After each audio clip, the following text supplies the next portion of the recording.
Hello student, welcome back to my Zeda 24/7। This is Anita Sharma. Student, आज की video सभी students के लिए बहुत इंपॉर्टेंट होने वाली है जिनकी भी किसी भी रीजन से बोर्ड एग्जाम 2025 में सप्लीमेंट्री आई है।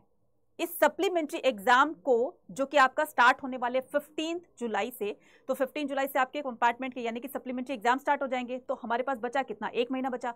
तो इस 1 मंथ के अंदर आपको अपने आप को किस तरीके से प्रिपेयर करना है इस एग्जाम के लिए, ताकि आप अपने एग्जाम के अंदर बहुत अच्छे मार्क्स ला सको और बहुत अच्छे मार्क्स से उसको क्रैक कर सको। तो वही सारी चीजें बताने वाली हूँ आज की इस वीडियो के अंदर। तो ये सारी चीजें समझने के लिए वीडियो को लास्ट तक देखिएगा, और अगर आप चैनल पर नए हैं तो चैनल को सब्सक्राइब जरूर कीजिएगा और इस वीडियो को ज्यादा से ज्यादा अपने नियर तक शेयर भी कर दीजिएगा, ताकि जिन बच्चों की भी सप्लीमेंट्री आई है तो वो मायूस ना हो। इन स्ट्रेटेजी को फॉलो करके, इन टिप्स को फॉलो करके वो अपने एग्जाम में बहुत अच्छा स्कोर कर सकता है। तो इसी के साथ हम स्टार्ट करते हैं आज का हमारा ये सेशन। ठीक है, how to full score in supplementary exam 2025, follow this tip. तो मैं आपको वो टिप्स बताने वाली हूं, जरूर से फॉलो कीजिए बच्चे। तो डेफिनेटली कह रही हूं, जिन बच्चों ने इन टिप्स को फॉलो कर लिया ना, वो अपने मार्क्स बहुत अच्छे लाएंगे सप्लीमेंट्री एग्जाम के अंदर। ठीक है, तो सबसे पहले मैं आपको सीबीएसई की तरफ से आया हुआ एक नोटिफिकेशन दिखाती हूं, जिसके बिहाफ पर आपको पता चलेगा कि जो आपके स्कूल में एक नोटिस भेजा गया था, एक सर्कुलर भेजा गया था कि जिन बच्चों की भी कंपार्टमेंट आई है तो उनकी एलओसी सबमिट कर दें। किस तक? 17 जून तक। ठीक है, तो 17 जून तक जो है वो आपका स्कूल एलओसी बना करके, यानी कि लिस्ट ऑफ कैंडिडेट जो होती है, तो वो आपके नाम वहां तक पहुंचा देगा। जिन बच्चों ने 17 जून तक अपने रजिस्ट्रेशन फॉर्म फिल नहीं किए हैं तो उनको एक्स्ट्रा 2 दिन दिया गया है। वो लेट फीस के साथ में अपने रजिस्ट्रेशन फॉर्म को फिल कर सकते हैं, लेकिन फीस जो है वो लेट चार्जेस के लिए लगेंगे। ठीक है, तो ये कुछ इंपॉर्टेंट थी। ठीक है, और आपको पता है कि 15 जुलाई से आपके सप्लीमेंट्री एग्जाम स्टार्ट हो जाएंगे। अब क्या करते हैं कि सप्लीमेंट्री एग्जाम को क्रैक करने के लिए हमें सबसे पहले जो काम करना है वो है टाइम टेबल पर। एक ऐसा टाइम टेबल बनाना है, अपने अकॉर्डिंग टाइम टेबल बनाओ। मैं ये नहीं कह रही कि मैं आपको टाइम टेबल बना कर दूंगी, अपने अकॉर्डिंग अपना टाइम टेबल बनाओ। चाहे आपको सुबह टाइम मिल रहा है, दोपहर में टाइम मिल रहा है, इवनिंग में मिल रहा है, रात को मिल रहा है, कैसे भी करके बस पढ़ाई के लिए अपने आप को आगे पुश करना है। पढ़ाई के लिए अपने आप को मतलब एक जगह पर बैठ करके पढ़ाई करनी है। ठीक है, तो टाइम टेबल बहुत ज़्यादा ज़रूरी है। तो इस टाइम टेबल के अकॉर्डिंग क्या करोगे, डेली जब आप पढ़ोगे, रिवाइज करोगे, कंसेप्ट को समझोगे, तो एक अलग ही कॉन्फिडेंस आएगा आपके अंदर, और कहीं ना कहीं वो चीज़ें एक पॉजिटिव इफेक्ट डालेगी आपके एग्जाम पर। तो सबसे पहले इस टाइम टेबल को आपको क्या करना है, बनाना है, और इसी टाइम टेबल के अकॉर्डिंग जो है अपने आप को आगे बढ़ाना है। तो इसके लिए जो भी आपके इंपॉर्टेंट चैप्टर्स हैं, मतलब इतना तो अंदाजा लग ही गया होगा जब आपने एग्जाम दिया कि किस चैप्टर से ज़्यादा क्वेश्चंस पूछे गए हैं। तो जो आपको लगता है कि ये इंपॉर्टेंट चैप्टर है, या ये लगता है कि इस इंपॉर्टेंट चैप्टर में से ये इंपॉर्टेंट टॉपिक्स है, तो बस उन्हीं को ही आपको फोकस करना है। पूरा चैप्टर नहीं पढ़ना है ना। तो थोड़ा सा आइडिया लग गया होगा कि कहाँ से मेन टॉपिक से आपके क्वेश्चन पूछे जा रहे हैं।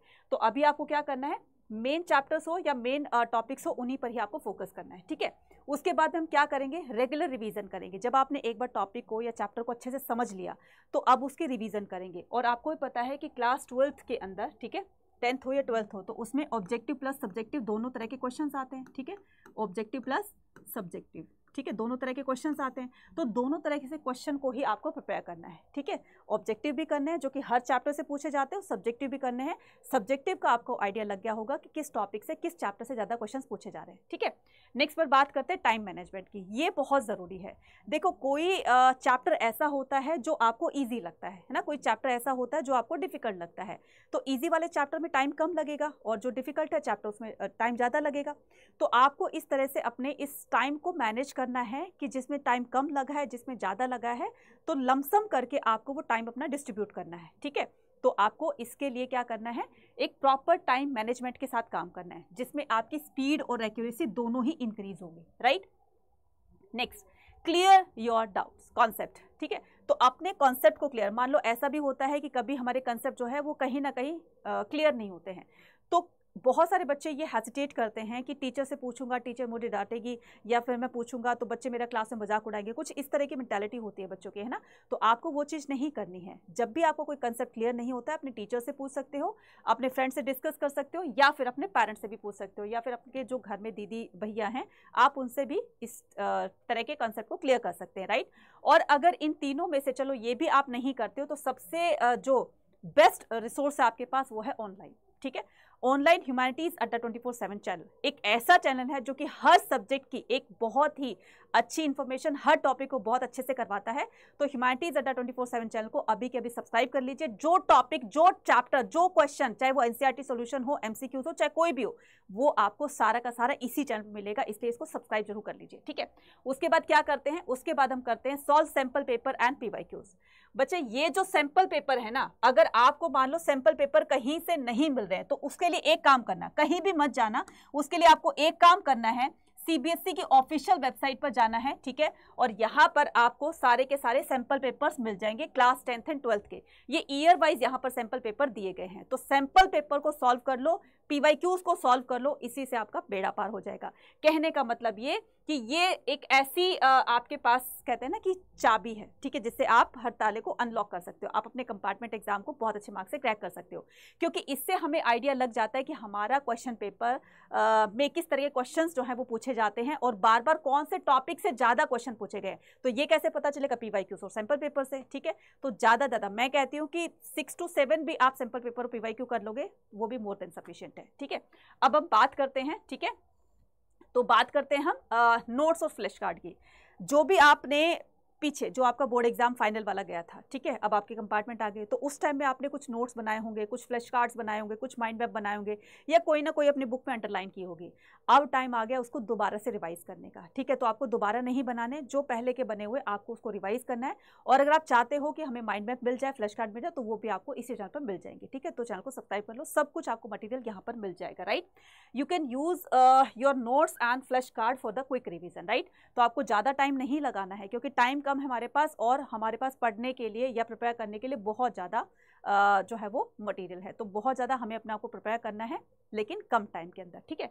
उसके बाद मैम बुक्स कौन सी हमें पढ़नी चाहिए ताकि हम थोड़े से टाइम में ज़्यादा से ज़्यादा नॉलेज लेकर जाएं, तो इसके लिए मैं रिकमेंड करूँगी सबसे पहले एनसीईआरटी को।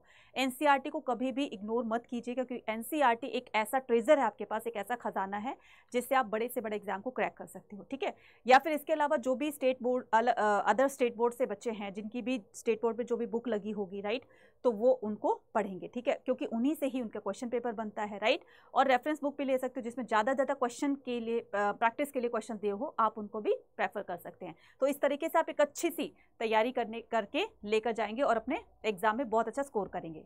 और इसमें जो सबसे बड़ा, अगर मैं इस पूरी वीडियो का कंक्लूजन निकालूं, तो इसमें जो सबसे मेन पॉइंट है वो है पॉजिटिविटी और कॉन्फिडेंट, ठीक है। So stay positive and confident. तो ये कब आएगा, जब आपको उस पर्टिकुलर चैप्टर हो, टॉपिक हो, या कोई भी बात हो, आप उसके लिए कॉन्फिडेंट रहेंगे।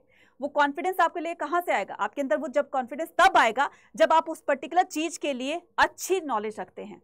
तो इसके लिए आपको हमेशा एक काम करना है, चाहे सिचुएशन लाइफ में कैसी भी आ रही हो, अपने आप को पॉजिटिव रखना है हर सिचुएशन में। जब आप खुद नेगेटिव हो जाओगे तो कोई दूसरा आपको आकर के पॉजिटिव नहीं करेगा। अपनी लड़ाई तो देखो खुद ही लड़नी पड़ती है। तो सबसे पहले आपको क्या करना है, अपने आप को पॉजिटिव रखना है। मेरे से नहीं होगा, मैं नहीं कर पाऊंगा, मेरे पास टाइम कम है, इतना सारा सिलेबस कवर करना है, मेरे से ना हो पाएगा। तो ये ना वर्ड जो है ना वो अपनी डिक्शनरी से थोड़े टाइम के लिए हटा दो, ठीक है। तो अपने आप को पॉजिटिव, हाँ मैं कर लूंगा, मेरे से नहीं हो रहा है बट मैं फिर भी कर लूंगा। तो ये पॉजिटिविटी जब आप अंदर लेकर आओगे तो इसके साथ साथ आपका कॉन्फिडेंस भी आपके अंदर जो है वो उसका एक लेवल अप हो जाएगा और धीरे धीरे आप पॉजिटिविटी और कॉन्फिडेंस के साथ जब आगे बढ़ेंगे तो डेफिनेटली आपको सक्सेस मिलेगी, राइट। तो ये कुछ चीजें थी जो मुझे लगता है कि हर उस स्टूडेंट को फॉलो करनी चाहिए जिनका भी किसी भी तरह का कोई भी एग्जाम होता है, ठीक है। तो ये कॉमन था, इसको जोर जोर से फॉलो कीजिएगा अगर आप फर्स्ट अटेम्प्ट में ही अपने कंपार्टमेंट या सप्लीमेंट्री एग्जाम को क्रैक करना चाहते हैं, ठीक है। अब उसके बाद में क्या, आपका साल भी बच जाएगा, ठीक है, और आप आगे चलकर फर्दर अपनी पढ़ाई भी कर सकते हैं। तो जो बच्चे क्लास 12th में जिनकी कंपार्टमेंट आई है, ठीक है यार टूट जाएगी, ठीक है, तो इसके लिए नेगेटिव नहीं होना। तो आज अच्छे से तैयारी कीजिए, कल आपका ये एग्जाम बहुत अच्छे मार्क्स से आप क्रैक कर सकोगे। फिर उसके बाद जो है वो आपको आगे क्या करना है, जो भी बच्चे क्लास 12th में इस बार आए हैं तो उनको बोर्ड एग्जाम भी देना और सीयूटी का एग्जाम भी देना है। तो उसके लिए अभी से प्रिपरेशन स्टार्ट कर दो, क्योंकि ये जो आरंभ 3.0 है, सीयूटी प्लस बोर्ड एग्जाम दोनों के लिए है। ये है आधार 3.0, ये क्लास 12th के लिए है, और ये है महापैक वालों को सारे के सारे बैचेस फ्री ऑफ कॉस्ट मिल जाएंगे। आप इनको भी ज्वाइन कर सकते हो, क्योंकि जो बच्चा जितनी जल्दी स्टार्ट करता है प्रिपरेशन को, वो लास्ट तक आते आते जो है वो अपनी एक अच्छी से रिवीजन लेकर जाता है और हर एक टॉपिक, हर एक कंसेप्ट, हर एक क्वेश्चन जो है उनके फिंगर टिप्स पे होता है।